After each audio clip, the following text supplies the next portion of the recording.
Ay, kaasar. Bakit ba wala man lang akong makitang sasakyan ngayon sa kalsada?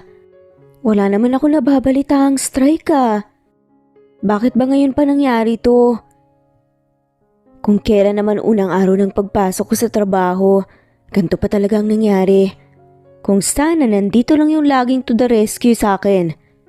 Inis na bulong ni Ligaya sa sarili habang nakatayo sa tabi ng kalsada. Ilang saglit pa lamang, kaagad namang may napahinto sa tapat niyang tricycle. Hindi maaaring magkamali si Ligaya. Kilalang kilala niya kung sinong may-ari ng tricycle na nasa tapat niya. Kanina ka pa ba naghihintay ng sasakyan? Alam mo, walang hihinto para sa'yo dito. Kanina lang pinasara ang kalsada na to sa mga sasakyan dahil nagkaroon ng aksidente malapit dito. Saad ng gwapong binatang driver ng tricycle na madalas masakyan ni Ligaya.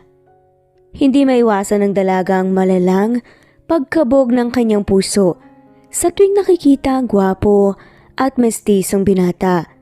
Hindi naman may pagkakailang may dugong banyagang lalaki. Sa palagay niya ay may lahing Amerikano, Britanyo ito. Nag-aaral pa lamang sa unang taon sa kolehiyo. Madalas na niyang masakyan ang minamanehong tricycle ng binata na hanggang ngayon hindi niya pa rin alam ang pangalan. Halos isang taon nang nagtatagpo ang landas nila ngunit wala siyang lakas ng loob upang makausap ang binata. Ha? Kung ganun, kanina pa pala ako naghihintay dito para sa wala? Hay, kung alam ko lang sana kanina ko pa inumpisa ng maglakad para… Teka, nagtatrabaho ka na pala ngayon? Tapos ka na ba sa pag-aaral o huminto ka? Ayos lang ba kung may tanong ko sa iyon?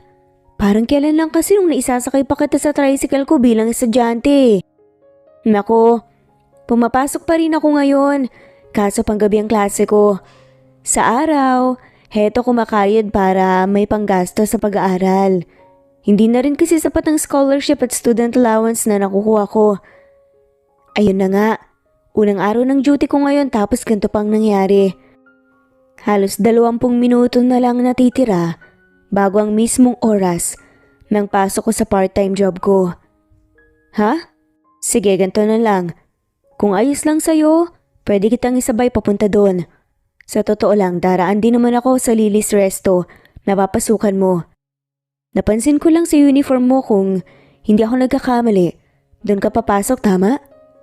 Oo, magtatrabaho ako doon bilang tagapagluto na all around na rin. Parang katiwala. Kung dadaan ka pala doon, bakit naman ako aayaw pang sumabay sa'yo? Sige, kung ikaw na rin naman ang nagsabi, salamat. Ayos. Ang ibig kong sabihin, sakay ka na.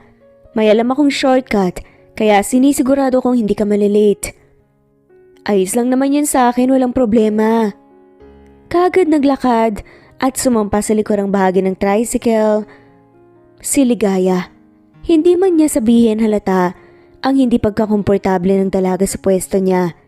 Nakasuot lamang kasi siya ng palda papasok sa pagtatrabahuan.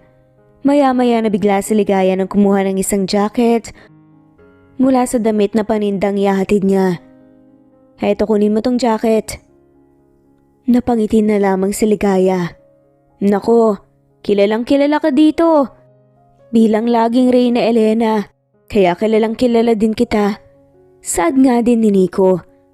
Hindi naggaling si Ligaya manansalas isang may impluwensya o mayamang pamilya.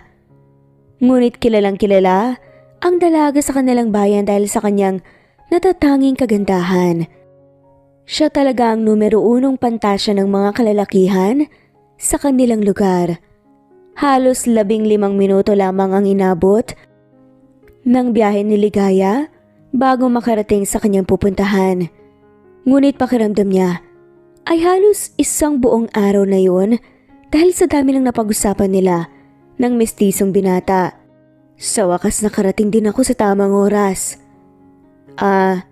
Nicolas Vejandre, ang buong pangalan ko. Tawagin mo na lang ako Nico. Pagpapakilala ng lalaki. Nicolas Vejandre, bagay na bagay sa'yo. Kasing gwapo mo rin ang pangalan mo. pabulong na sadpa ng dalaga.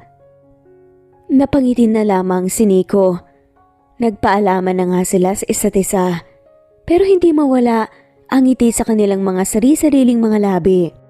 Nagpunta na nga si Nico kay Nanay Dolores, ang matandang babaeng umaruga at tumampon sa Britanyong tatay ni Nico na tumuturing naman sa kanya bilang isang tunay na apo. Naku, maraming salamat apo saad nga ni Nanay Dolores nang binigay na ni Nico ang pinasuyo nga nito na mga damit. Ikaw talagang bata ka. Napakabait mo. Diyan na lang po kayo sa pwesto niyo. Ako na pong bahala na magayos dito. Yakang-yaka po doon ang malalaking braso ko. Naku, oo naman, manang-mana ka talaga sa tatay ko pong kano. Dismayadong pagpapatuloy ni Nico sa sinasabi ng kanyang Nanay Dolores. Naku, pasensya ka na. Hindi ko sinasadyang ipaalala sa'yo. Ayos lang po, Nay. Hindi kasi maiwasan ni Nico na minsan magkaroon ng tampo sa kanyang ama na ngayon ay hindi niya kasama. Samantala, hindi pa rin mawala sa isipan ni Ligaya ang sandaling pagkakatagpo nila ng mestisong binata nitong umaga. Kasalukuyan siyang nasa loob pa rin ng Lily's Restaurant upang magtanghalian. Uy, Ligaya, kanina ka pa dyan tulala. Anong problema mo ha? Ba't di mo umpisahang kainin yan? Sabi ni Amelia. Ha? Kakainin ko to. Hindi ko lang talaga maiwasang mapatulala. Nako, ano yan ha? Parang may kung ano o kung sinong nasa isip mo Sino yan ha? Pihikan ka pa naman, di ba? Ha? Umiral na naman yung kuryosidad at pagkapilya mo. Ano bang sinasabi mo dyan? Walang katotohanan yung mga iniisip mo. Sus! Ayaw pa talagang aminin. Halata naman sa'yo Umiibig ka na ba ha? Shh, tumahimik ka nga dyan. Paano mo naman nasabing umiibig ako? Nako, baka hindi mo alam, expert ako pagdating sa usaping pag-ibig. Talaga? Sige nga, paano mo masasabi kapag nagmamahal ng isang tao? Ganito lang yan. Kapag tuluyan nang nahulog ang loob mo sa tao, una, lagi siyang nasa isip mo. Pangalawa, mabilis ang tibok ng puso mo. Pangatlo, lagi mo siyang iniisip. Nako, Ligaya Manansala, sino bang maswerteng lalaki na nakabingwit na ngayon sa pusong bato mong yan ha? Ha? Ano? Huwag mong sabihin na si Lawrence Lagmadeo ang lalaking yun ha? Pwede ba, Amelia? Hindi lang naman si Lawrence ang tipo ko sa isang lalaki, no? Nako, Ligaya. Pagtigil ka na dyan, Amelia. Napakunot noo si Amelia. Kung hindi si Lorenzo Andres, sinong napupusuan mo? Time's up na. Kailangan nang bumalik sa pagtatrabaho. Tara na nga. Pagpapalit ni Ligaya sa usapan. Teka lang, Ligaya. Sabihin mo muna sa akin kung sinong lalaking yun. Kung ayaw mo namang sabihin, akin na lang yung tanghalian mo. Sa kabilang banda, tila naman hindi rin maalis. Sa isip ni Nico ang pagtatagpo rin nila ni Ligaya. Ilang araw nang nakakalipas. Halos patapos na naman ang isang araw pero hindi pa rin mawala sa kanyang isipan ang napakaganda at malanghel nitong muka ng dalaga. Maging hanggang sa pagtulog ay napapanaginipan niya pa rin ito. Apo, bakit nandyan ka sa labas? Nagpapalipas lang po ng antok. Sus, ako pang niloko mong bata ka. Kilala kita. May problema ka ba? Sa pag-aaral? Sa babae? Nay, bakit naman po kayo ganyan makangisi? Sa tingin ko kasi, nahahalata ko na yan. May napupusuan kang dalaga, no? Nako, kilalang kilala na nga ho ninyo ako, Nay. Ito nga po ko talaga. Gusto ko naman po siyang ipakilala sa inyo kaso hindi pa naman po kami malapit sa isa't isa ng babaeng tinutukoy ko. Ano? Sino ba siya? Napangiti ng matamis si Nico. Pasahero ko po. Dakilang tagahatid lang po ako. Hindi naman problema yan. Bakit hindi mo siya mas kilalanin pa? Bakit kaya hindi mo alokin lumabas?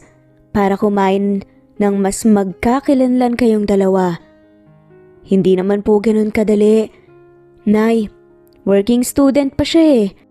Hindi ko sigurado kung may oras pa siya para sa ganyan. Paano po kapag hindi pumayag? Baka mawalan pa ako ng pag-asa.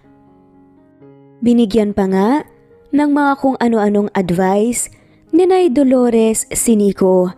Kaya tuwang-tuwa naman si Nico sa support ng tinuturing niyang ina ngayon. Tama ang nanay. Sa isip-isip ng binata wala siyang dapat ikatakot, lalo na kung maganda ang hangarin niya kay Ligaya.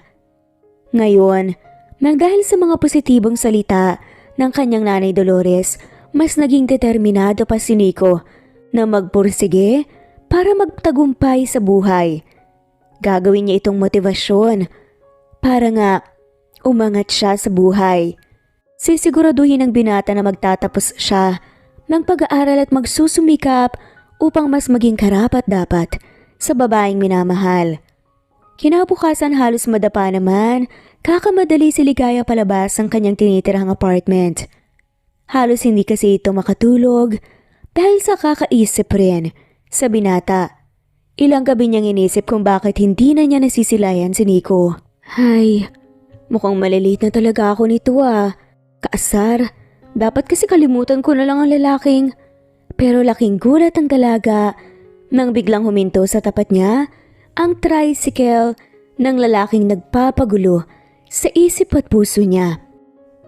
Ligaya, papasok ka na ba ngayon? Kung gusto mo, pwede ka ulit sumabay sa akin. Bakit natutulala ka dyan? Nagulat tuloy si Ligaya. Ha? Medyo nagulat lang ako sa biglaang pagpapakita mo ulit. Akala ko kasi, tumigil ka na sa pamamasada ng tricycle eh. Nako, hindi ko pwedeng gawin yun. Saka na ako titigil kapag nakapagtapos na ako ng pag-aaral. Ha? Teka, nag-aaral ka pa ngayon? Ang buong akala ko, pamamasada lang ng tricycle ang pinagkakabalahan mo ngayon. Hindi siguro halata pero pumapasok pa ako sa oras na bakante ako. Alam mo naman yun eh, depende sa oras. Minsan pang gabi, minsan pang umaga. Kasalukuyang nasa kolehiyo ako. Engineering ang kinukuha ko. Tapos halos 2 taon na lang na kailangan pumasok makakapagtapos na rin. Sa adaman ni Nico, na proud na sinabi kay Ligaya. Nang sa ganun isipin ni Ligaya na balang araw makakaahon din siya at magkaroon siya ng pag-asa para sa babae. Nang marinig ni Ligaya ang mga salitang yun, mula sa binata hindi niya maiwasang mamangha kay Nico. Tunay na kakaiba at kabilib-bilib ang binata kumpara sa ibang mga lalaking kanyang nakasalumuha. Para bang sa tingin niya ay tuluyan pang mas lumalalim ang pagtingin niya sa binata. Halos inabot lamang ng 15 minuto ang biyahe nila patungo sa maliit na restaurant na pinagtatrabahuan ni Ligaya. Salamat nga pala ulit sa paghatid sa akin, Nico ah. Nang dahil sa'yo, hindi ako nahuli sa oras ng trabaho ko. Teka, heto nga pala. Pinagsama ko na dito ang pamasahe ko sa'yo ngayon tsaka nung huling nagkita tayo. Huwag ka nang magabala pa. Ayos lang kahit hindi mo ko bayaran. Masaya naman ako na sinasakay kita. Sad pa nga nito. Bahagya namang napayuko si Ligaya upang itago ang lihim ng ngiti at kilig na nadarama sa huling sinabi ni Nico. Kung ganoon, nagagandahan pala sa kanya ang binata dahil sabi nga nito, ginagawa ko to dahil maganda ka. Napakabait nito upang isipin ang kanyang kalagayan bilang estudyante. Teka, sigurado ka ba talaga? Ganto na lang. Pwede mo ba akong samahan na lang mamaya? Kung kailan vacant ako, yun na lang bayad mo. Ha? Saan naman tayo pupunta? Teka, wala ka bang kaibigan o kaya kasintahan na pwede ngayain? Para-paraan na tanong naman ni Ligaya. Kasintahan? Nako, wala akong ganun. Hindi pa nga ako nagkakaroon ng ganun eh, sa tanan ng buhay ko. Nahihiya at napapakamot batok pa na wika ni Nico. Totoo? Sigurado ka ba sa mga sinasabi mo? Wala ka pa talagang naging kasintahan kahit isa? Sa gwapo mong yan? Parang napaka-imposible naman ata. Ang hirap kaya nung paniwalaan. Ginujoke mo lang ata ako eh. Hindi ako nagsisinungaling sa mga sinabi ko. Saka wala naman akong dahilan para magsinungaling sa'yo. Lagi akong tapat sa mga sinasabi ko. Totoo yun. Binibiro lang kita. Sige na, naniniwala na ako. Lagot, nakalimutan kong may pasok pa pala ako ngayon. Yung tinatanong mo pala sa akin, pumapayag na ako. Sige, sunduin mo ako dito mamayang 9:00. Ayos lang ba sa'yo ang oras na yun? Buong araw kasing kailangan kong mag-duty ngayon eh. Ayos lang yun sa akin. Ayos na ayos. Walang problema. Sunduin kita mamaya ah. Masayang saad pa ni Nico. Magiliw na saad nito na para bang mapupunit na ang pisngi dahil sa malawak na pagngiti. Date. Yan ang nasa isip ni Ligaya at Nico ngayon. Labis ang tuwa ng dalawa. Sa kanilang naging pag-uusap at kahit pansamantala muna silang nagkalayo, hindi pa rin nila mapigilang isipin ang isa't isa. Hoy, Ligaya Manansala, kanina ka pa tingin ng tingin dyan sa orasan mo ah. Ano bang meron sa orasang nasa dingding ha? Naningkit ang mga matang tanong ng kaibigan na si Amelia. Ha? Wala ah. Ikaw talaga. Inaasar mo na naman ako. Tumigil ka nga dyan. Makalipas pa ang 5 oras, nang matapos ang trabaho ni Ligaya, nagmamadali siyang naghanda agad para sa pagdating ni Nico. Amelia, kamusta palang itsura ko ngayon? Ayos lang ba ako? Mukha ba akong disenteng tignan ha? Maganda ba ako? Napangiti ng nakakaloko si Amelia. Seryoso ka ba dyan ha? Mukhang isinasampal mo lang sa mukha ko ang katotohanan eh. Okay na okay ang itsura mo. Sobrang ganda mo na nga eh. Talaga? Sigurado ka ba dyan? Oo nga, maganda ka na. Teka, sino bang ka-date mo ha? Date? Hindi ko nga alam kung date na maituturing yun eh. Ano ka ba? Huwag ka na nga mag-alala dyan. Maganda ka. Walang mali sa itsura mo. Basta maging totoo ka lang sa sarili mo. Kapag nakaharap mo na siya ulit mamaya, magiging maayos lang ang lahat. Ilang sandali pa kagad na lumabas. Si Ligaya at naghintay sa tapat ng saradong resto na pinapasukan niya. Nauna na ang kaibigan niyang si Amelia na umuwi habang siya naman ay mas pinili munang manatili upang hintayin ang pagdating ni Nico. Laking taka naman ni Ligaya dahil sa halos 1 oras ay ni anino ng binata hindi pa nagpapakita sa kanya. Nasaan na kaya siya? Bakit wala pa rin siya hanggang ngayon? Sabi niya darating siya, susunduin ako. Teka, hindi kaya nakalimutan niya? O kaya na-aksidente siya? Ano pang pinag-iisipan mo, Ligaya? Darating siya. Abala sa pag-iisip si Ligaya nang biglang may narinig siyang pasipol-sipol. Nagulat ang dalaga nang bigla siyang palibutan ng 2 kalalakihan na may mukhang lango sa alak. Hello, Miss Kanda. Kami bang hinihintay mo ha?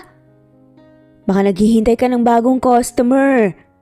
Hoy, mga siraulo kayo. Pinagkamalan pa akong prosti. Miss, itong 10,000 oh. Kunin mo na at sumama ka na. Naku, lumayo-layo nga kayo sa akin. Pasensya na mga mano nga pero hindi po ako bayarang babae.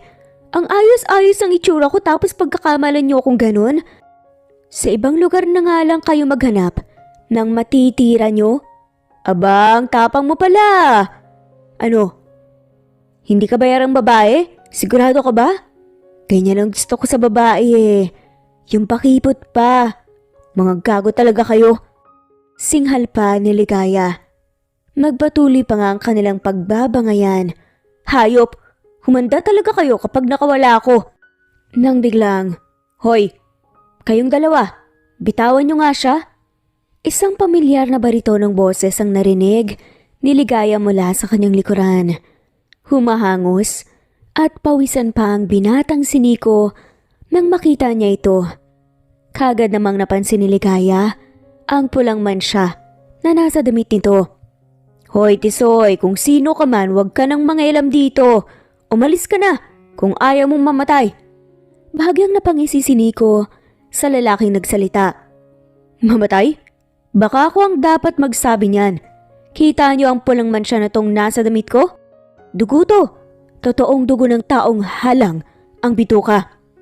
Ngayon lang din, may nadaanan rin akong mga siraulong gaya niyo.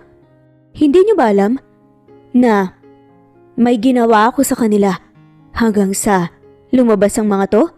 Gusto niyo bang matulad sa kanila? Halata naman ang biglang pagkatakot ng dalawang lasing na lalaki. Kagad nilang kinalas ang pagkakahawak sa mga braso ni Ligaya at kumaripas ng takbo palayo. Mga takot naman pala, madaling nasindak. Ligaya, ayos ka lang ba? May masakit ba sa'yo? Sinaktan ka ba nila? May ginawa ba silang masama sa'yo? Teka lang, kumalma ka nga lang muna Nico. Ayos lang ako, wala pa silang nagawang masama sa akin. Teka, alam mo ipaliwanag mo nga sa akin kung ano talagang nangyari sa'yo? Bakit halos kalahating oras kang na-late? Saka, ano yung sinasabi mong dugo? Tsaka ano yung sinasabi mong may ginawa ka sa mga tao kanina na na-meet mo? Totoong dugo nga itong nasa damit ko, pero wala talaga akong ginawa ng masama. Galing lang tong dugo na to sa babaeng buntis na biglang inabutan ng panganganak sa daan. Hayun, naawa ako kaya tinulungan ko siya na dalhin sa ospital. Delikado ang lagay Nang maisugod ko naman ang babaeng yun, saka naman biglang nasira ang tricycle ko nung papunta na sana ako dito.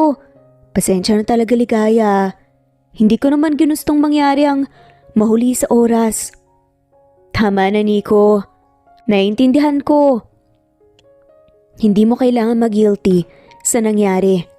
Ang totoo niya nakakahanga nga ang ginawa mong paguna. Muna sa mag-inang tinulungan mo.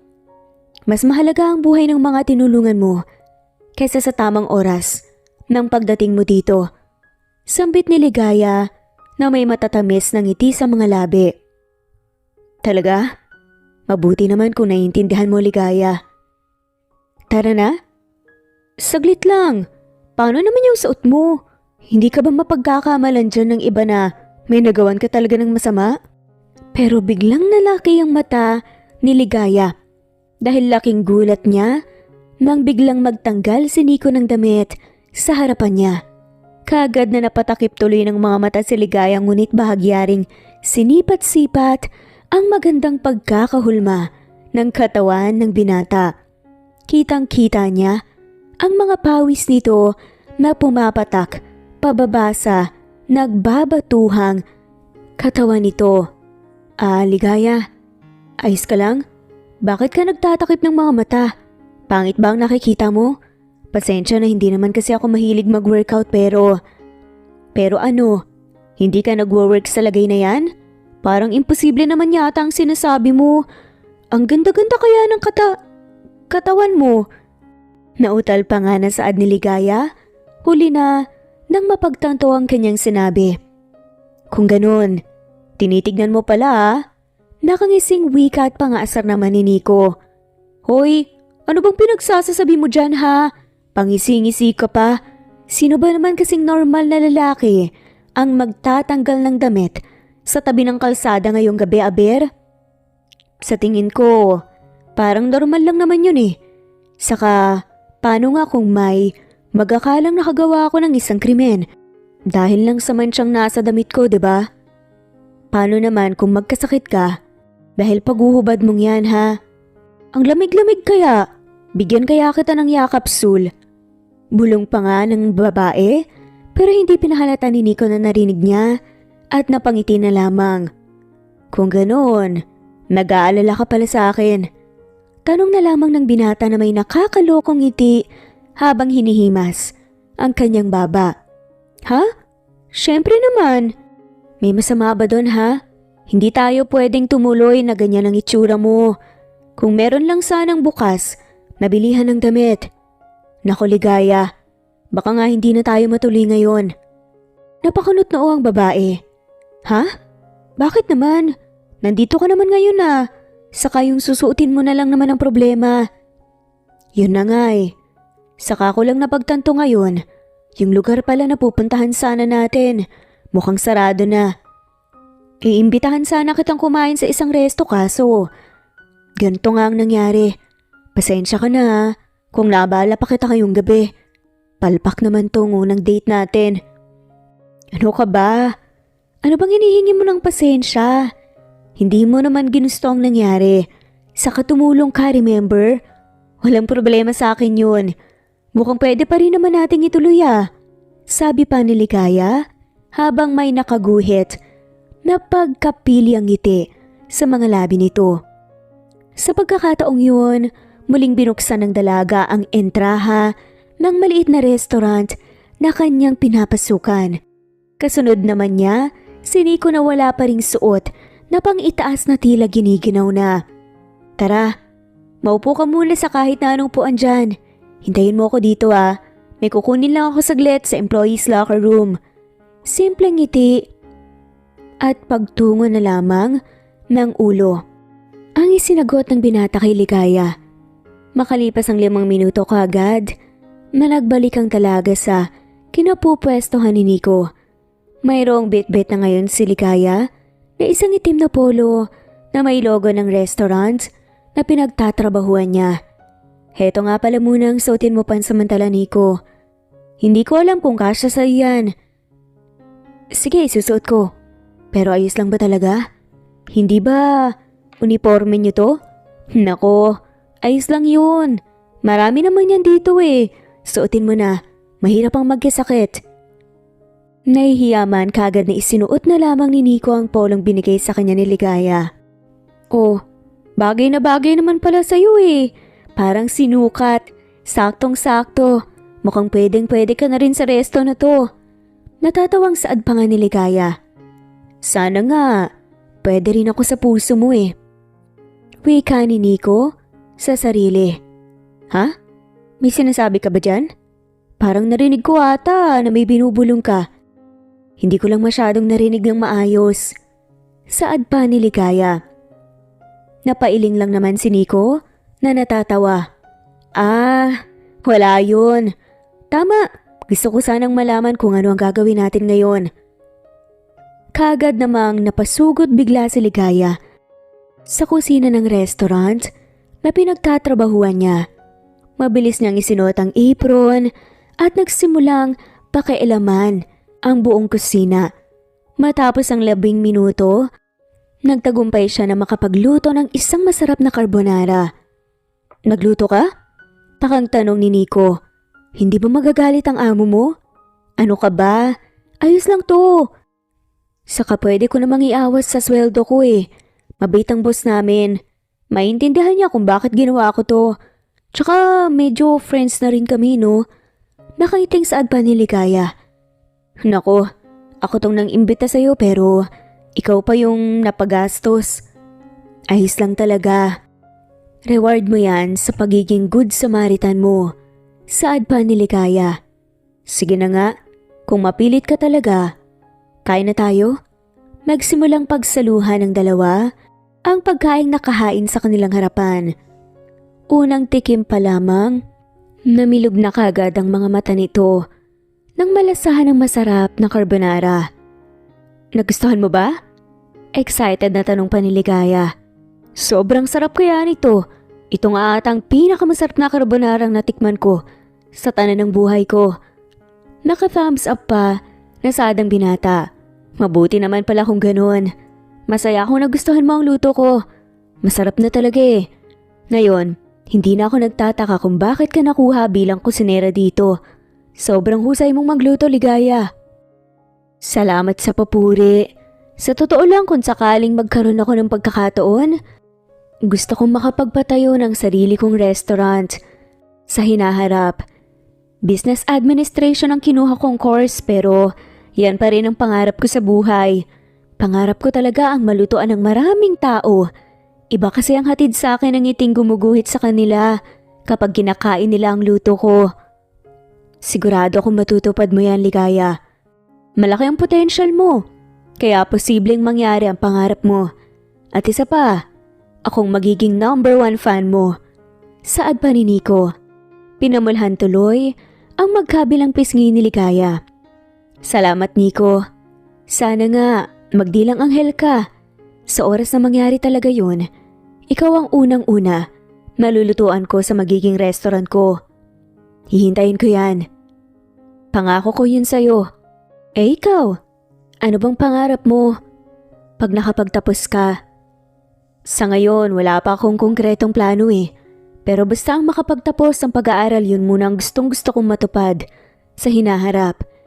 Pero ngayon, na sinabi mong may balak kang maging kusinera ng sarili mong restaurant, siguro pwede tayong maging business partners. 'Di ba? May personal driver ka na, may business partner ka pa. Napatawa na lamang si Ligaya. Pwede naman, basta lagi mo akong ihahatid ah. Tatatawang wika ni Ligaya. Yan, mas bagay talaga sa'yo kapag nakangiti ka. Ha? Bolero ka talaga. At nagbatuhan pa nga ng mga cheesy lines ang dalawa. Hindi mapigilan ni Ligaya na kiligin. Hanggang sa napunta nga sila sa usapan na mas malalim. Lola Nanay? Sino si Lola Nanay? Siya yung nagampon sa akin nung bata pa lang ako. Gusto ko rin talaga sana siyang dalhin sa gustong lugar niya kahit isang beses lang. Kahit na sana sa ganong simpleng paraan, mapasaya ko siya. Sana nga makilala mo ang Nanay Dolores ko. Alam mo, halos magkapareho lang kayo ng ugali. Sigurado akong magkakasundo kayo. Talaga? Sige ba? Gusto ko yan. Gusto ko ring makilala ang nanay mo. Gusto kong makilala kung sinong nagpalaki sa maayos at mabuting tao na kagaya mo. Napakaswerte mong makatagpo ng tulad ng lola nanay mo. Ako kasi, wala na eh. Mag-isa na lang ako sa buhay. Hindi pa sumasakabilang buhay ang mga magulang ko pero parang wala na rin sila. May kanya-kanya na silang pamilya. Pasensya na. Naging madrama na tuloy ako basta alagaan mo siyang mabuti ah. Sobrang nakakahanga siya dahil napalaki ka niya ng maayos. Napuno ng tawanan, kwentuhan at kilig. Sa restaurant nga ng kaibigan at amo ni Ligaya. Makalipas ang ilang sandali umuwi na rin ang dalawa sa kanilang tirahan. Nang nakauwi si Nico kagad siyang sinalubong ng kanyang Nanay Dolores. Mukhang abot langit yata ang matamis ng ngiti ng labi mo Nicolas Vijandria. Saad pa ng kanyang Nanay Dolores. Masaya naman po ang naging pag-uusap at pagsasama namin kagabi ni Ligaya. Pero para sa akin po mas maganda kung dadahan-dahanin muna namin habang mga working students pa lang kami. E paano kapag naunahan ka ng ibaber? Mas maganda kahit papaano masabi mong nararamdaman mo. Sa totoo lang po, may balak naman po talaga akong sabihin sa kanya eh. Pero saka na po, may mukha na akong iaharap sa kanya sa oras na yon na magsabi ako ng tunay kong nararamdaman. Nakapagdesisyon na po ako, Nay. Kailangan ko munang magtagumpay sa buhay para mabigyan ko siyang magandang kinabukasan kung sakali na kami ang magkatuluyan. Napangiti si Nanay Dolores sa magandang disposisyon sa buhay ni Nico. Sige, kung yan talaga ang gusto mo, Apo. Kilala kita. Kapag determinado kang gawin ang isang bagay, hindi na kita mapipigilan pa. Isang araw nagmamadali naman si Ligaya papasok sa university na kanyang pinapasukan. Ngunit isang matandang babae ang nakita niyang naglalakad patawid. Tuloy-tuloy pa rin ang pagdaan ng mga sasakyan kaya kaagad niyang pinuntahan ng matanda para ialis sa gitna ng kalsada. Teka po Lola, wala pa pong green light eh. May mga dumadaan pa pong sasakyan, baka masagasaan po kayo. Concerned na saad ni Ligaya nang makita ang isang matandang babae na nasa gitna ng kalsada. Walang kamalay-malay ang dalaga na ito pala ang Nanay Dolores ni Nico. Hay nako, hindi ko na aninag iya, medyo malabok kasi ang paningin ko eh. Alam mo na dala ng katandaan. Mabuti na lang nandyan ka para magmagandang loob sa matandang tulad ko. Maraming salamat, Iha. Wala lang po sa akin yun. Ang dami nyo rin po palang bitbit eh. Hindi na bali, Iha, kaya ko ng mga to, huwag kang magabala. Hay nako, laki na po. Tutulungan ko na po kayo sa mga dalahin nyo. Kapag hindi nyo po sa akin binigay, maghapon po akong tatayo sa gitna ng kalsadang to. Nako, huwag kang ang magbiro ng ganyan, Iha. O siya, sige, tulungan mo na ako. Masunuri naman palang magandang lola na yan. O sige po, nag-go signal na. Kapit po kayo sa akin. Nakangiting, sabi ni Ligaya habang bitbit na ang mga daladala ng matanda. Kagad rin namang kumapit sa kanang braso ng dalaga si Lola Dolores. Nagsimula na sila ngayong maglakad sa pedestrian lane. Hay nako, binola pa ako ng batang to. Para kang apo ko eh. Po? Kung may apo naman po pala kayo, dapat sinasamahan po kayo. Naku, Iha. Mali ka nang iniisip dyan sa apo ko ah. Napakabuti ng batang yun. Masipag, maalahanin, gwapo at macho pa. Kung ganun, bakit hindi nyo po kasama ngayon? Bakit pinapabayaan kayo? Ang totoo niyan, ayaw naman niyang gawin ko to. Pero kasi sariling desisyon ko to. Ayoko naman kasing manatili lang sa bahay. Naku, ang kulit niyo po pala, Lola. At nagkwentuhan pa nga ang dalawa. Mabilis nga silang nakapagpalagayan ng loob hanggang sa nakatawid na nga si Lola Dolores at Ligaya. Ilang oras ang nakalipas, kagad namang nakarating ang matandang si Dolores sa kanyang pwesto sa pamilihan. Nay Dolores, ano ba naman po kayo? Akin na po yung mga yan. Ako na hong magbibit-bit. Hay, bakit pa? Hindi ka ho nagsabing mamimili po kayo ngayon ng dagdag ng paninda. Ano ka ba naman na po? Ayokong pati ito iasa sa'yo. Sige na nga po. Naiintindihan ko naman po yun ang kaso. Pwede naman po kayong magpasama sa akin eh. Nako naman, nag-iisip ka na naman ng kung ano-ano dyan. Hindi pa ako mawawala no. Mahaba-haba pa ang oras sa mundong to. At ramdam ko yun, hindi pa nga kita nakikitang nagkaroon ng kasintahan at maikasal sa Manila Cathedral Church. Natawa na lamang si Nanay Dolores. Naku, malayo-layo pa po yan. Marami pa po akong kailangan pagdaanan. Naku, ito talaga nga po ko. Sige na, magpapaalam na ho ako sa susunod. Hay, naalala ko tuloy ang magandang dalaga na biglang tumulong sa akin kanina. Alam mo ba, parehong-pareho kayo. Kung ako lang talaga siya ang gusto kong babae para sa iyo eh. Nakahagik-gik pa na saad ni Nanay Dolores. Ano po bang sinasabi niyo? Di ba kwento ko naman po, may babae na po akong napupusuan, nagugustuhan. Siya lang po yung babaeng gusto kong dalhin sa altar ng Manila Cathedral Church. Pilyong saad pa ni Nico, sabay tumawa na lamang. Alam ko na yun na po. Pero kung sakali lang naman pwede mo siyang maging pangalawa sa pagpipilian mo, paano pag nabasted ka ng gusto mo? Nanay Dolores talaga. O sige apo, mag-ingat ka sa biyahe mo. Isang ngiti at yakap na lamang ang binigay ng binata sa kanyang Nanay Dolores bago umalis. Sa pagdaan ng mga araw, mas naging malapit sila Nico at Ligaya sa isa't isa. Dumating sa punto na halos araw-araw na kung ihatid at sunduin ni Nico ang dalaga. Halos maganda at maayos na ang lahat, ngunit isang balita na may magandang dulot at kalungkutan ang dumating sa buhay ng binata. Saad nga bigla ni Nanay Dolores sa kanya, Apo, may maganda akong balita sa iyo. Magiliw na sinalubong ni Nico ang kanyang Nanay Dolores sa kanilang bahay. Ho? Ano po yung nangyari? At mukhang sobrang saya po ninyo.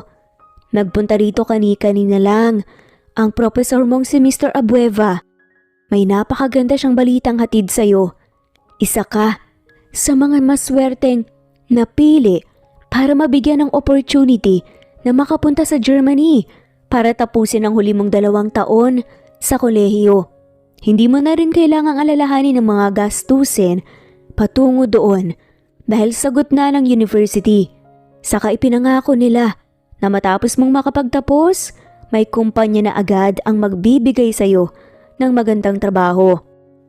Mukhang maganda po yan, Nay.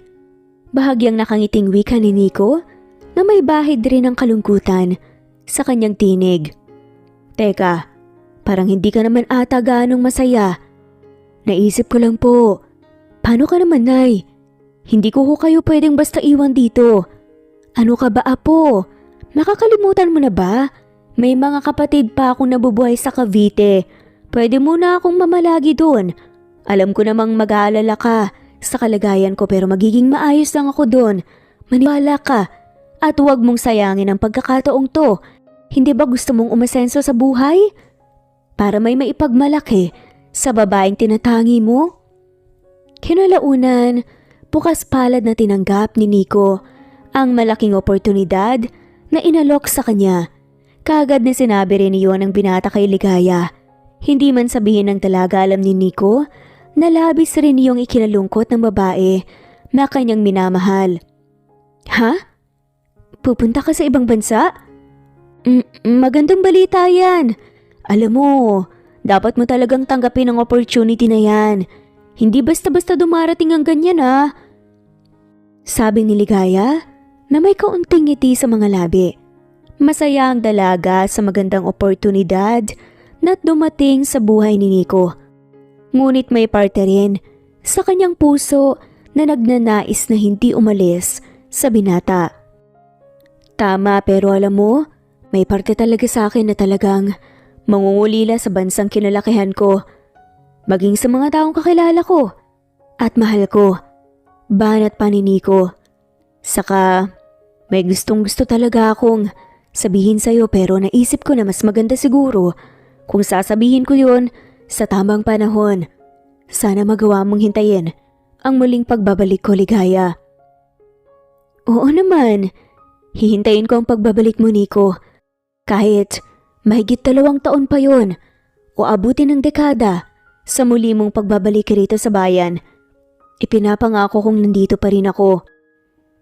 Isang araw, bago nga ang pag-alis ni Nico, nagkaroon nga muna ng selebrasyon kina Ligaya at doon nga nailabas nga nila ang kanilang itinatagong pagmamahal sa isa't isa. Dahil kinagabihan noon, matapos ang masayang kwentuhan, inuman, selebrasyon, may nangyari kina Ligaya at Nico na hindi nila inaasahan. Talagang bugso lang talaga ng damdamin dahil parehas talaga silang malulungkot sa pag-alis ni Nico. At doon nila ibinuhos lahat ng nararamdaman para sa isa't isa. Ibinuhos ang init ng kanilang pagmamahal na kailangan muna nilang itago sa ngayon. Kailangan pa nilang masubok ng panahon at oras. Hanggang sa dumating na ang araw ng pag-alis ni Nico patungong Germany. Mas pinili ni Ligaya na hindi ihatid ito. Ayaw niyang ipakita na nasasaktan siya sa pansamantalang paglisan ng binata. Pero naniniwala siya na balang araw, babalik sila sa isa't isa. Lumipas ang 3 buwan, nanatili ang koneksyon ng dalawa sa pamamagitan ng sulatan. Hanggang bigla na lamang naputol yun dahil sa isang kagimbal-gimbal na pangyayaring dumating sa buhay ni Ligaya. Isang gabi, hindi niya inaasahan na masagasaan siya ng isang pampasaherong jeepney. Habang papauwi, sa kabutihang palad, muling nagkaroon ng pangalawang pagkakataon pa si Ligaya na mabuhay. Ngunit sa aksidenteng kinasangkutan, pansamantalang nagkaroon ng kapansanan ang babae. Sa kaliwang hita, napilay nga siya, mabuti na lamang hindi ganon kalala. Maaari pa naman niyang ipagamot. Ngunit dahil mag-isa lamang niya sa buhay, nahinto siya pa sa pag-aaral. Wala na siyang nagawa kung hindi ang mabuhay na nasa ganung sitwasyon habang nagdadalang tao nga siya. Oo, nagbunga nga ang isang gabing nangyari sa kanila ng kanyang minamahal na si Nico.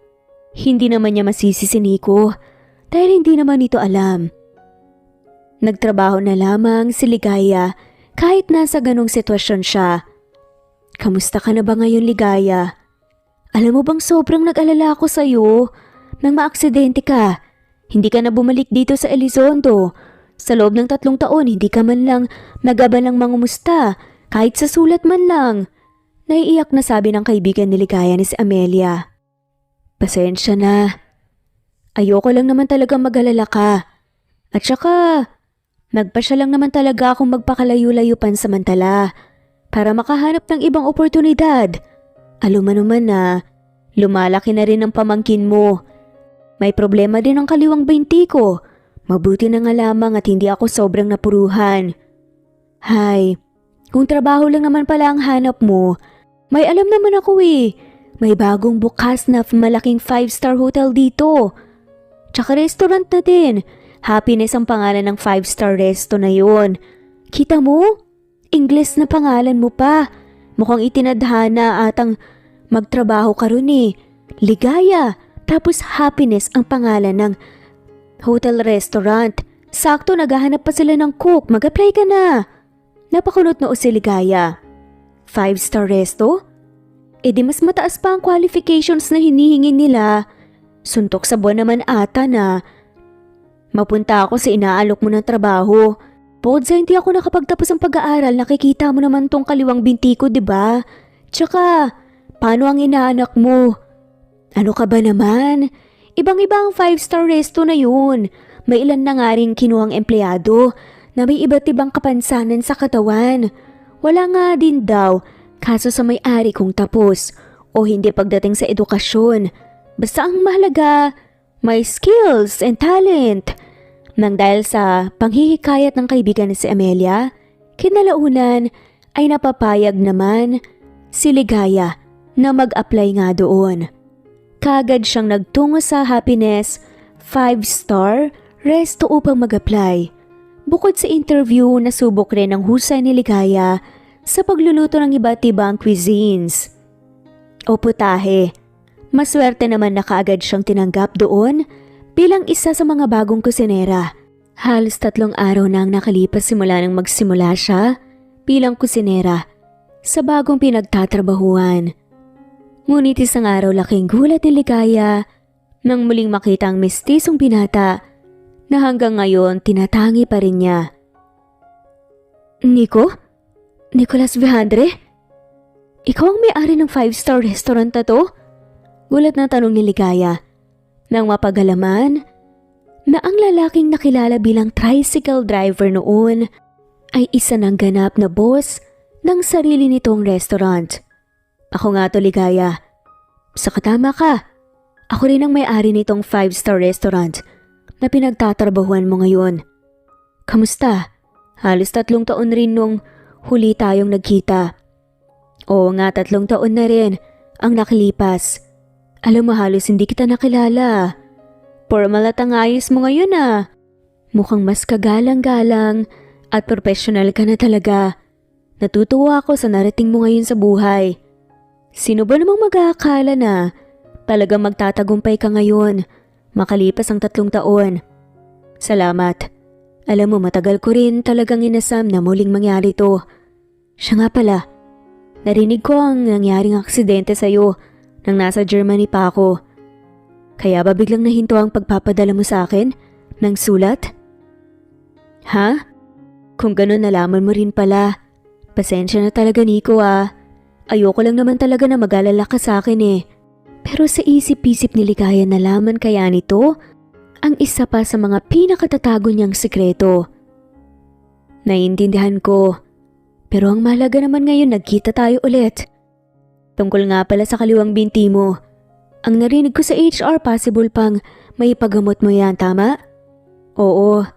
Ang kaso, alam mo naman, wala pa akong kakayahan na ipagamot to ngayon eh. Ligaya, kung ayos lang sana sa'yo, pansin mo naman siguro na may ilang empleyado tayo dito na may kinakaharap ring problema tulad mo. Ang totoo niyan, may programa akong ginawa para sa mga taong tulad mo na may kapansanan. Bukod sa trabaho, tinutulungan ko rin sila na maipagamot o kahit papaano makabawas sa dinaranas nilang dagok. Kaya nga kung gusto mo, pwede kitang tulungan na magkaroon ng treatment para sa kaliwang binti mo ng libre. Nagliwanag ang mukha ni Ligaya. Talaga? Hindi ko alam na... Oo naman, kahit naiyaman akong tanggapin. Pero kung para sa ikakaayos muli ng buhay ko, gustong gusto kong bumalik ang dating kaliwang binti ko, Nico. Mr. Vihandre, maraming salamat sa iyo Hindi mo alam kung gaano ako napasaya. Matapos ang pag-uusap na yun, kaagad nang nagsimula si Ligaya sa kanyang leg treatment. Kasabay naman nun, ang pagtatrabaho niya sa Happiness 5-Star Resto bilang kusinera. Masaya siya ngayon sa mga nangyayari sa kanyang buhay.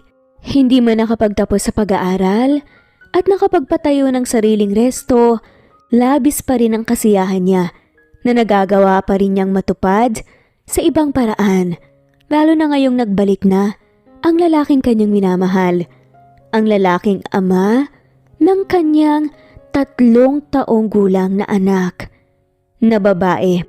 Sa paglipas ng araw na pag-alaman na rin niyang si Dolores, na nanay ni Nico ang matandang tinulungan niya noon, iisa lamang. Ibang kasiyahan ang nararamdaman niya sa kanyang mga nalalaman, lalo pa ngayon na napag-alaman niyang wala pa rin kasintahan si Nico. Ilang linggo ang nakalipas, mabilis na nakarecover muli ang kaliwang binti ni Ligaya. Ilang sessions na lang ang kailangan niyang pagdaanan bago tuluyang bumalik sa dati. Habang kasalukuyang naka-day off si Ligaya, isa namang hindi inaasahang bisita ang biglang sumulpot sa munting bahay ng dalaga. Lawrence? Lawrence Lagdameo? Anong ginagawa mo dito? Gulat na sambit na Ligaya nang makita ng kanyang mga nagbibilugang mga mata ang pilyong binata na minsan nang nagtapat ng damdamin sa kanya. Yes, it's me. It's been a long time, my lovely girlfriend. Hep, wag ka nga makayakap-yakap dyan. Girlfriend ka dyan. Loko-loko. Hindi pa rin talaga nagbabago, no? Ano ka ba naman, Ligaya? Ngayon na lang ulit tayo magkikita tapos susungitan mo pa ako ng wagas. Ano bang masama sa sinabi ko? Girlfriend, babaeng kaibigan lang yon. Ikaw talaga masyado kang seryoso. Pero wala ba talaga akong pag-asa? Umayos ka nga dyan. Magulo na nga ang buhay ko ngayon tapos mas lalo mo pang guguluhin. Teka, bakit may kinakaharap ka bang problema ngayon? Pwede kitang tulungan. Sira, layo-layuan mo muna ako ngayon, mukhang mula Europe. Dito ka kaagad dumiretso sa akin. Dalawin mo muna kaya ang pamilya mo. Siguradong sobrang nangulila rin sila sa pagbabalik mo rito sa Pinas. Kaya alis na.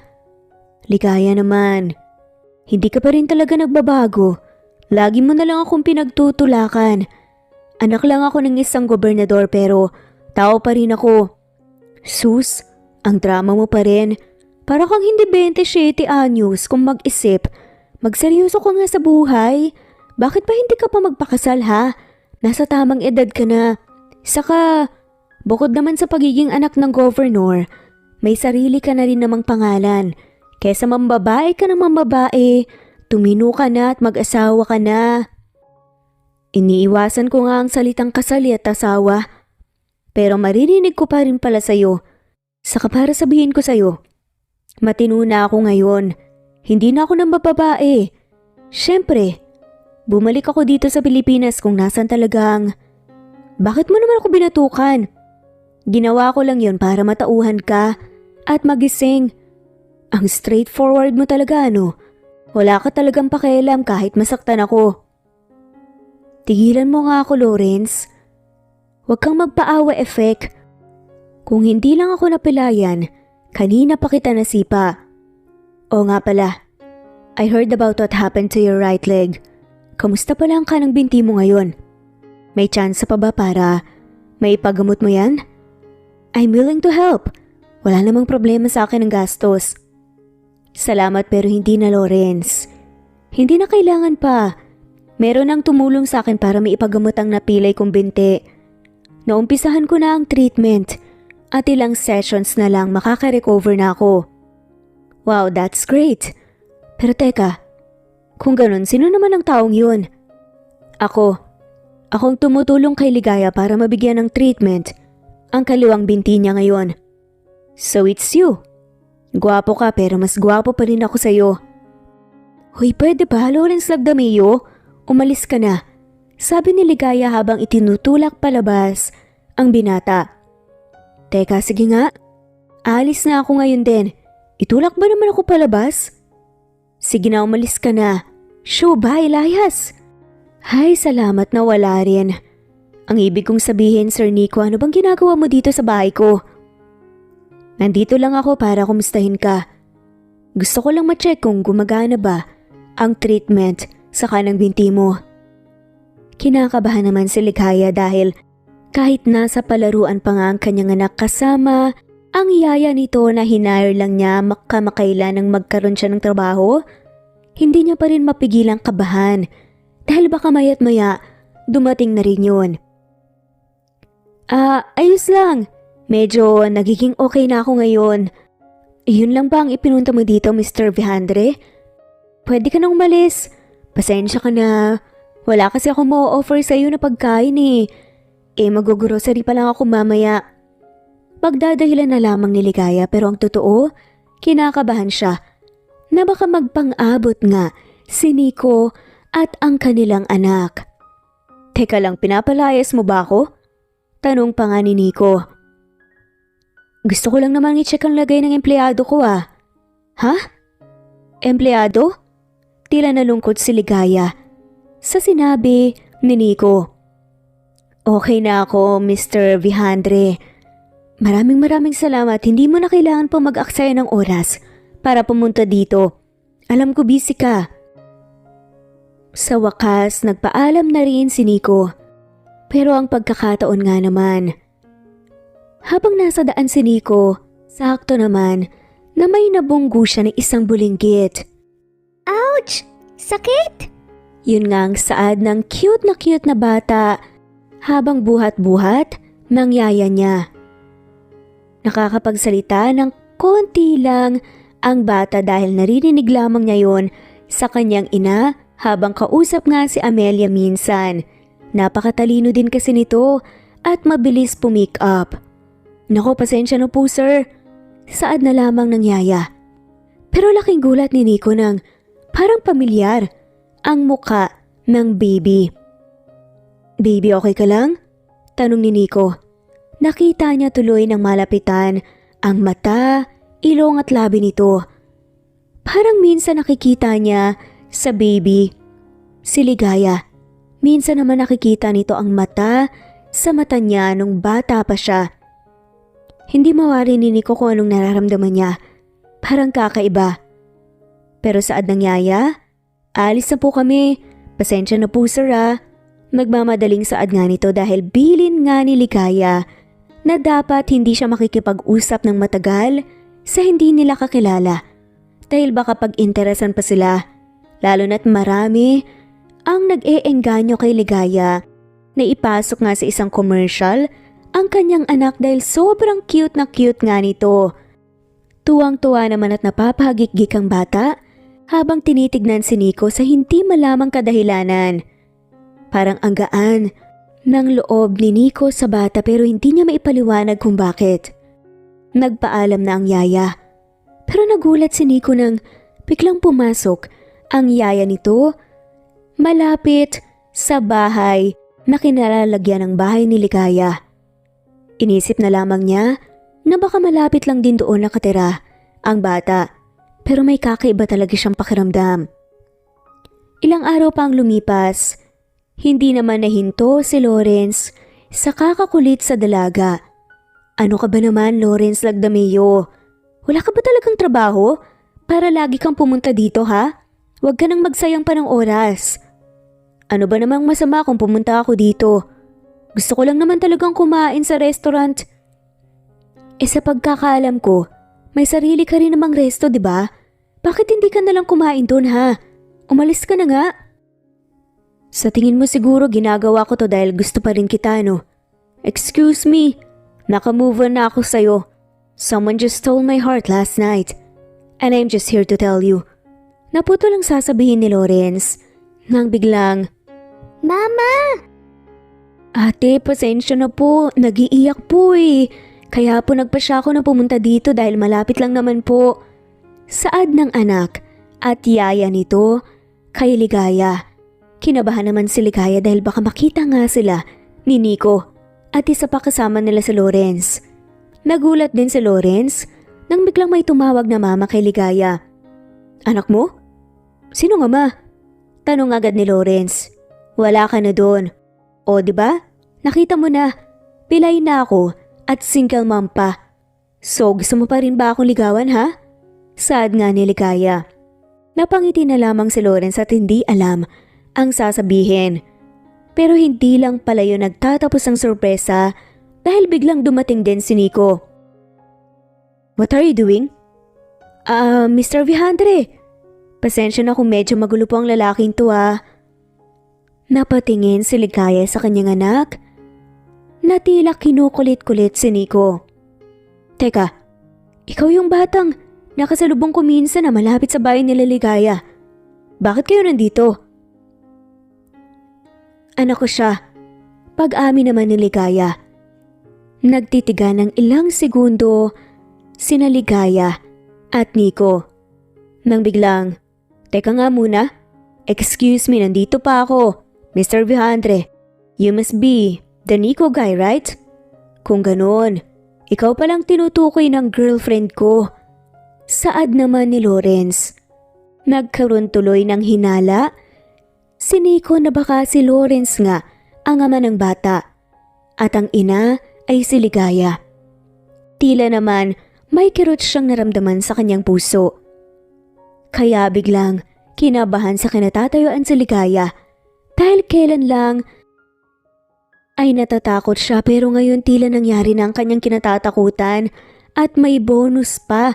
Dahil mukhang pinagkamalan ni Nico si Lawrence na ama ng kanyang cute na anak, lalo na't sinabi pa ni Lawrence na girlfriend daw nito si Ligaya. Girlfriend? Tama bang narinig ko? Ikaw ba si Lawrence Lagdameo? Yes, wala nang iba. Mukhang nabanggit na pala ako ni Ligaya sa'yo, the only son of Elizondo Governor. Nakangiting pagmamayabang pa ni Lawrence. Sabay lahat ng kanyang kanang kamay kay Nico. Wala namang reaksyon na kinuha ito ng binata at nakipagkamay. Teka, ang higpit naman ata ng hawak mo, dude. Bitawan mo na nga ako. Sorry, masaya lang ako makilala ka. At ang anak mo, Ligaya. Medyo mariin na saad ni Nico. Pero kakaiba pa rin ang nararamdaman niya sa bata. Masaya? Parang hindi ka naman ata masaya, dude. Gusto mo atang tanggalan ng kamay ko eh. Teka nga, ano ba kayong dalawa ha? Nakikita niyo ba na mayroong bata sa harapan niyo? Binili na lamang ni Ligaya sa kanyang yaya at anak na bumalik na lang muna sila sa kanilang apartment. Nang sa ganoon ay makapag-usap-usap muna ang tatlo. Nico, as a Mr. Vihandre, para lang maging maliwanag sa'yo. Hindi ko kasintahan ng babaerong to. Tila nagliwanag naman ang mukha ni Nico. Talaga? Wala kayong relasyon dalawa, ibig sabihin. Sinong tatay ng bata kanina? Teka, Ligaya, ba't mo naman ako itinatanggi? Kaibigan ko lang ang lalaking to. Kaibigang lalaki. Kababata ko lang siya. Anak ng gobernador pero kung umasta parang walang iniingatang pangalan. Napairap na lamang si Ligaya kay Lawrence. Sumusobra ka na, Ligaya Manansala ha. Yan, sobra na naman naging reaksyon niya. Parang bata, di ba? Sagot naman ni Ligaya kay Lawrence. Parang bata? Sinong tinatawag mong bata ha? How dare you call me like that? Kaya ko na ngang gumawa ng bata eh. Di ba? Loko-loko, umuwi ka na nga dyan sa bahay niyo. Alis na ako. But I'll be right back. Pangungulit pa nga ni Lawrence. Hoy, sira ulo. Hindi nga alam ni Nico kung anong mararamdaman niya. Nakakaramdam siya ng selos. Sa tinagal-tagal ng tiniis niya, para magtagumpay para mas maging karapat-dapat sa babaeng minamahal niya ay ito pa ang madaratnan niya. Simula ng confrontation na yun, kung ano-ano na ang tumatakbo sa isip ni Nico at mga ilang araw din niya na iniiwasan si Ligaya.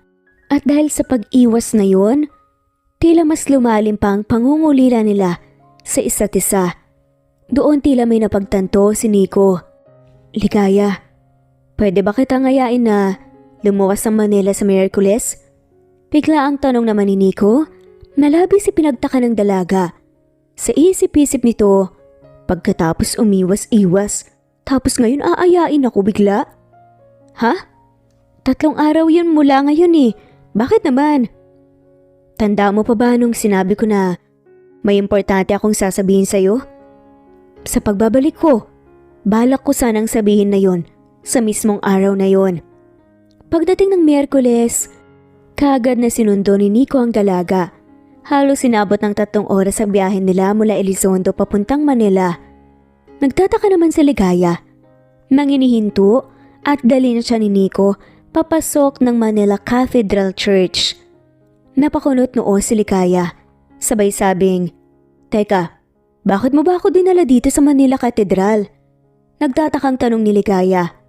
Ang buong akala nito, iko-confront siya ni Nico tungkol sa anak nila na si Happy, ang batang cute na anak ni Nico.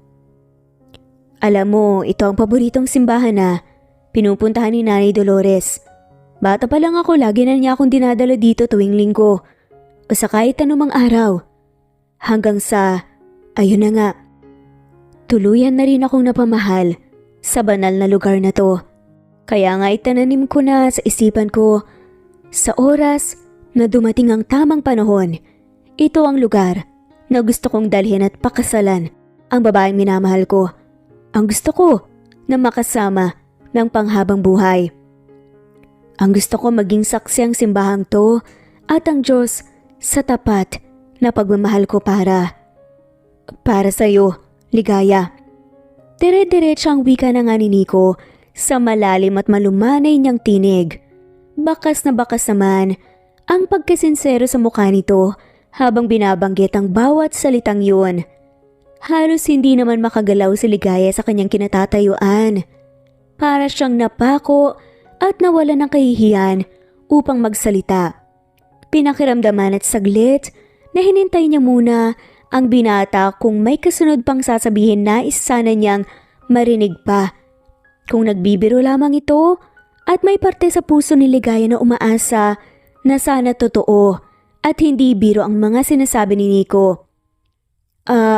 Teka, seryoso ka ata?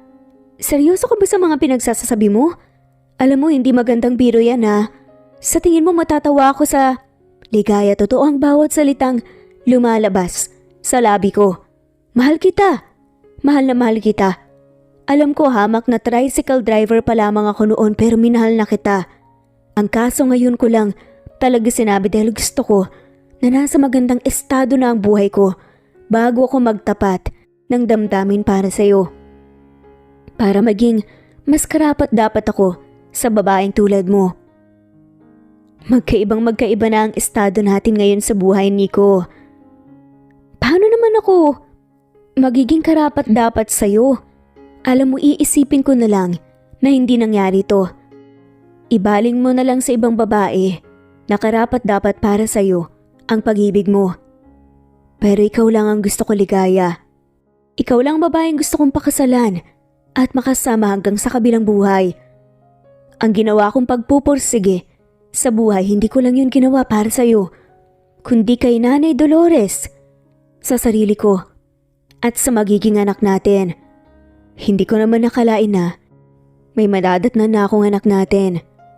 Nagulat nga ron si Ligaya pero bago pa man siya makapagsalita, nagsalita muli si Nico. Sarili kong desisyon ang iangat ang sarili ko sa buhay. Ayokong maging habang buhay na mahirap.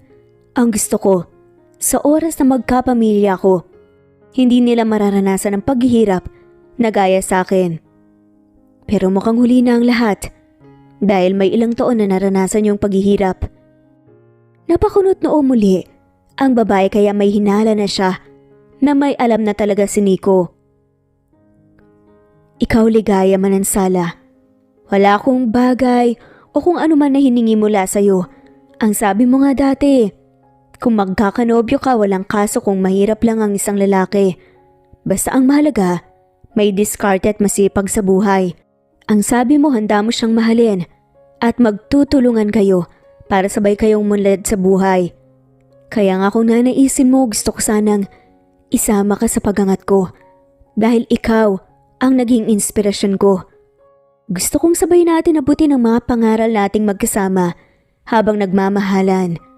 Hayaan mo kong ipakita at iparamdam ang tunay kong pagtingin para sa'yo. Pinapangako ko na hindi ka magsisisi at mamahalin kita. Kayo, nanganak nating si Happy.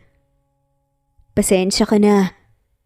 Oo, alam ko na ang katotohanan na nagbunga pala yung isang gabing nangyari sa atin. Hindi ko naman ine-expect dahil unang beses lang naman yun. Hindi ko naman inakala na sharpshooter pala ako. Natatawang saad na lamang ni Nico. Nung una nga akala ko ang tatay si Lawrence. Hanggang sa naisipan kong magpa-DNA test. Pinamadali ko ang pagdi-DNA test at nalaman ko na anak ko nga siya. Wala akong kahit na anong hinanakit sa'yo Ligaya. Dahil alam ko kung anong iniisip mo kung bakit hindi mo sinabi sa akin kaagad. Alam ko na ayaw mo lang maudlot yung mga opportunity na para sa akin noon. I'm sorry Ligaya.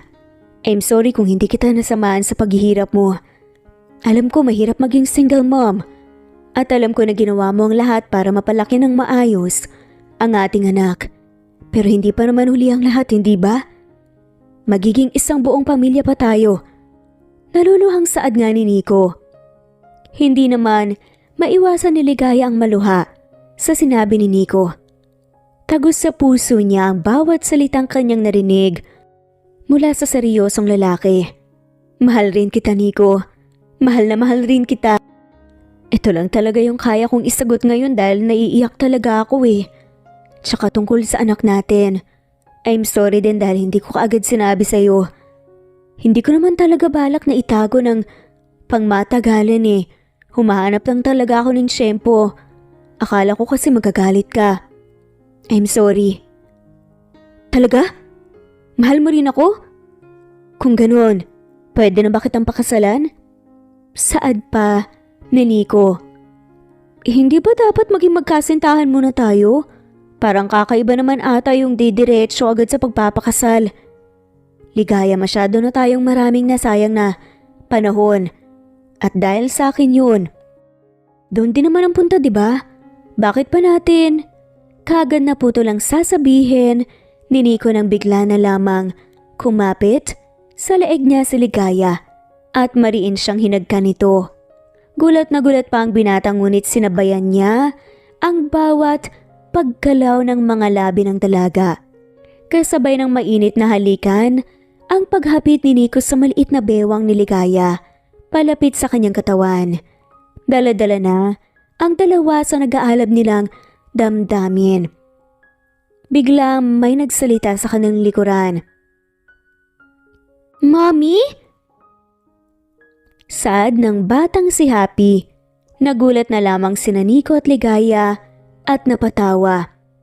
Hindi nga nila alam kung paano ipapaliwanag sa anak pero alam nila na masyado pa itong bata para maintindihan ang kung ano mang gusto nilang ipaliwanag kaya gagawin na lang nila yun kapag medyo nagkaedad na nga si Happy. Binuhat ni Ligaya ang kanilang anak at pinagitna sa kanila ni Nico at pinabili muna niya ng merienda ang kanilang yaya na pinasunod pala ni Nico doon. Ngayon nga nasa harapan sila ng Manila Cathedral at magkayakap nga na isang buong pamilya. Akala ni Ligaya doon na magtatapos ang kanilang araw. Masaya na sana pero mas sumaya pa. Nang malaman ni Ligaya ng araw na yun, nagpa-organize na pala si Nico nang magiging simpleng kasal nga nila Andun lahat ng kanilang mga mahal sa buhay. Pati na rin si Nanay Dolores. Wala mang pamilya si Ligaya pero andun ang kanyang anak, ang yaya nito, ang kaibigan nitong si Amelia, at ang ibang mga katrabaho na naging malapit sa kanya na may kapansanan din. Mabuti na lamang gumaganda na nga ang kalagayan ng binti ni Ligaya. Dahil nga sa treatment na binibigay ni Nico at ng ospital. Very supportive naman sa kanya si Nico. Ngayon hindi niya inakala ang bigla ang kasal nila ng pinakamamahal niyang si Nico, ng ama ng kanyang anak at ng lalaking matagal na niyang hinihintay. Nagsimula na ang madamdaming seremonya. Sobrang saya ng lahat sa kasal nga nila. Mangiyak-ngiyak pa nga ang ilan, lalong-lalo na si Nanay Dolores at Amelia. Samantala humahagik-gik naman si Happy na naging flower girl nga nila habang akay-akay ng kanyang yaya. Tila wala na ngang mahihilang pa ngayon sina Ligaya at Nico dahil unti-unti na nga nilang naaabot ang kanilang mga pangarap sa buhay nung mga panahong walang-wala pa sila. Samantala, nang tuluyan ng gumaling, si Ligaya, ipinagpatuloy nga niya ang kanyang pag-aaral sa tulong ni Nico. Mabuti na lamang online class, kaya may mga oras pa rin siya para maalagaan ang kanyang pamilya at ang negosyo nila ni Nico. Ngayon natupad na rin ang kanilang pangarap na maging business partners at wala na nga silang mahihiling pa. Nang makagraduate si Ligaya, sakto din na nalaman nila ang isa sa pinakamagandang news na natanggap nila ng taon dahil nagdadalang tao na si Ligaya sa magiging pangalawa nilang anak. At hindi lang isa, kundi kambal pa, isang lalaki at isang babae. Ngayon nga matatawag nilang one big happy family na sila. At nagpapasalamat sila sa Diyos dahil worth it talaga ang naging pagsubok na dumating sa kanilang buhay at ang mga paghihirap nila para maabot ang kanilang mga pangarap. Minsan talaga, bibigyan tayo ng sorpresa ng Panginoon. Hindi man binibigay sa atin kaagad ang ating mga hinihiling, pero kapag binigay ito sa atin ay sobra-sobra pa sa ating inaasam. Kaya naman, mas nanaig pa ang pagmamahal at pagmamalasakit sa puso ni Nico at Ligaya. Mas tumulong pa nga sila sa mga nangangailangan at may kapansanan. Ganon din ang tinuro nila sa kanilang mga mumunting 3 anak. At dito na nga po nagtatapos ang kwentong pagmamahalan ni Nico at Ligaya. Maraming salamat po sa lahat ng mawalang sawang sumusubaybay at shoutout po sa mga sumusunod. I-comment lamang din po kung gusto nyong magpa-shoutout bilang pasasalamat namin sa walang sawa niyo pong pagsubaybay sa aming mga stories. Babes Music and Memories, Jen, Vanessa, Cecilia Palaubsanon, Allen, Lagana, Merlilyn, Linley, Presbyteros Rose, Ana Vencer, Nespet Hanaban, Miras Channel, Annabel Huelo, Leonisa Azotes, Didi Dia, Fegarices, Janet Vlog, Rolando Yagyagan, Daisy Blasa, Erlinda Chong, Harem Ruhi, Jules, Eunice Comprasyon, Nuraini Aini, Ning, Augustus Cleo Waling, Dalia, Lelsen, Judy, Jemima, Celia, Cecil, Carmencita Falcon, Waynona, John 12, Jezreel Kaling, Nes, Melia Tejano, Murphy, Harem, Ann Mariano, Presenta Menoza, Rosemary Paraganas, Imelda Kunan, Ona, Jeyo, Chu, Lina Almazan, Carmelita Mendoza, Elizabeth Gila, Vida Dichosa, Juliet Caday, Lolar Hemi, Ana Bueta, Annalie Flor, Leonisa Zotes, Romana Gorospe, Flora Gumisad, Alisa, Daisy Blaza, Emily Borak, Merlilin, Felma Cabato, Mark Anthony Seriales, Lawrence John Bacus, Dantes Liliosa, Cleo Kawaling, Annalisa, Junalyn Hebedo, Wenoni Anya Lucas, Nesbet, Carmencita, Eman Malakas, Anita Hernando, Imelda Forteza, at shoutout na rin po sa lahat na mawalang sawang sumusubaybay. Maraming salamat po. Thanks for listening and God bless everyone.